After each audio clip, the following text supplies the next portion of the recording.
You know, I should probably put a voiceover here for our sponsor. Nah, you can read. It's time. Hey, what's up, guys? I'm here with KEITH KRIKORIAN, a last-minute edition here at EBI 13. This is his reward. My cameraman got this for you on behalf of all of us. So it is Sour Punch. Is this what you wanted? This is pretty close. Okay, because we don't have gushers, and I was trying to find some. And then we were debating if we should give them to you before your match or after. I had plenty of candy before my match, don't worry. I like that at the minute they told you that you were on, because we're going to explain how that went. You were just like, all right, go to the candy well. Is that what happened? Pretty much. Okay. Every turn. KEITH, you had an amazing day. This is the type of day that never happens. I think it's so important that people know what the fuck just happened here today. So let's start at the beginning of the day. All right? So you're coming here. You're hanging out with your team.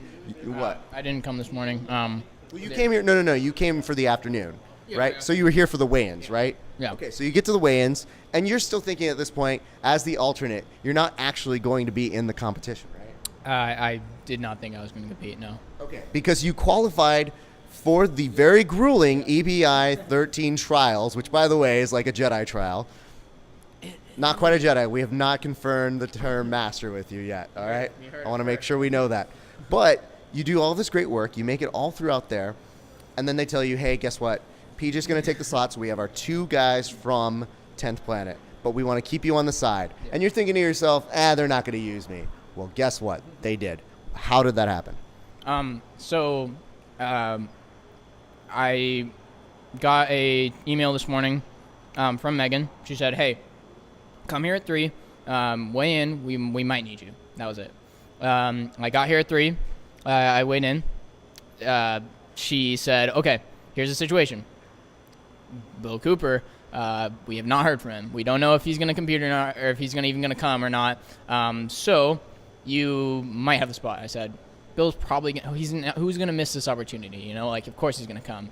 30 minutes before the show, she says, hey, KEITH. Or no, Eddie says, hey, KEITH, you're in. So wait, but he says it in the Eddie way, and he's just walking down here, so he knows. He just goes, hey, KEITH, you're in. I said look into it, okay? Look into it, you're in. Actually, it's pretty good. He just gave me a nod of approval off camera right now. You can't see because you're too busy eating your little Sour Patch. Sorry. But anyway, so yeah, he told me I was in. I geared up, had my candy, went out there. All right, so you get ready. How do you even begin to get ready for something like this? Because you had been training, but not with the full knowledge that this was for sure going to happen. Yeah. It's a different mindset when you're like training for a maybe, you know. So I've been training not as hard as I would be for a, you know, for a for sure thing, but I was definitely training because I knew there was absolutely a possibility. But you know, it was tough to find motivation when I really didn't know, you know. Okay, now tell me about this. You get in there, you start to walk in. What's the crowd feel like to you? Because the crowd was already on your side before you even got in your match. Yeah, I heard Andrew. First person I heard Andrew, and so I waved and said hi. And then everyone else, I just heard a lot of cheers, which is really nice. That is an amazing fact. So you get in there, you have this great match, you give a great clash, and then you go to overtime. And I think one of the things that really surprised people was your overtime regimen. But anybody who's seen you either compete before or compete at the trials knows you have a resourcefulness. Talk us through how that happened, man. So back control, escapes, and armbar control and escapes are something I train a lot, and something I found good paths to. And so he picked, I think, armbar initially. I did one of my typical escapes, which is to almost bait the arm, like they'll bail and they'll sell out on it. And then I'll turn, get away. He took the back the second period, and then I have a very, you guys can watch. I have a very systematic back escape. It's nothing crazy. So then in the third period, I was up on ride time. I think it was pretty obvious. And I'm usually not even good at telling that, but for that one, it was a lot of ride time. So he chose armbar. He definitely popped my arm like It's like at least 5 times, but I was like, you know what's funny is I was just watching Kyle Griffin's match with Felipe Fogelin the other day, and he was like, and I was like watching, and I was like, dude, you're dumb. Just your arm's never gonna be the same. And then you should have just tapped. And then today, and during the match, I was like, don't tap, you idiot. And so I just. Is your arm okay?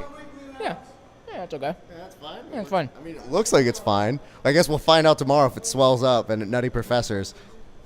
Maybe. Here's the nicest part about that. You get this great match. You go into your second match. It's one of those things where as you transition between the two, it's so beautiful to have that support of the crowd that you know that people are there and they're rooting for you. You go to the second match, doesn't go your way, but here's the nicest thing I think that you maybe don't understand right now. You're all, 20 now? I just turned 20. All right. You just turned 20.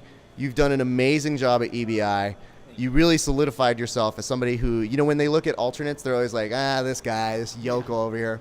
You solidified yourself as somebody who belongs here, and more importantly, that crowd is going to get behind you forever now. So I hope that you understand that. I hope you know that crowd cheering is indicative of good things to come, because if you're only 20, there's a lot more of great jiu-jitsu that's going to be happening. So I hope you know that. Eat another one of those, because he's a child. That's exactly what this is. But let me ask you this.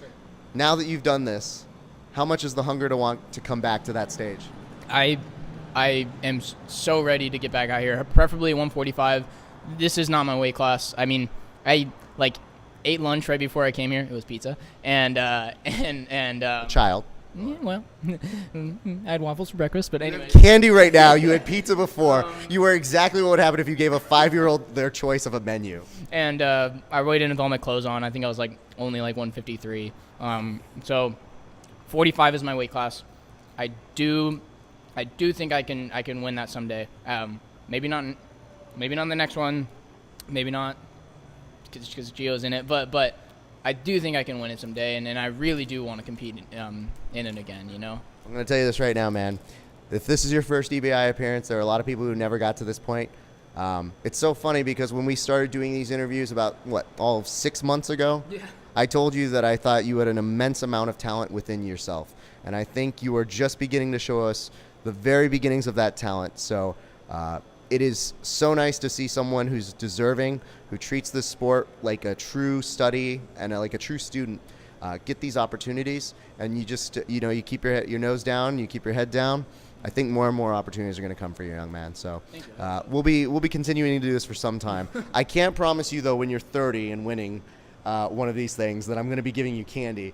But for the end, I'm not. At some point, you stop becoming a child. Not going to happen. But anyway, do you want to give any shout-outs to the people who helped you get ready and make this happen? 2 very important people, very important companies who helped me with, just my training and everything in general. Rolsum Jiu-Jitsu Apparel and Proven Nutrition, specifically Richie, who's awesome. And then everyone, 10 Planet Freaks, 10 Planet Monster Squad, you guys are awesome. You are great, I know. Ugh. But anyways, thank you, everyone. All right, guys, keep it locked here at verbaltapcast.com. The great, the young Keith Krikorian.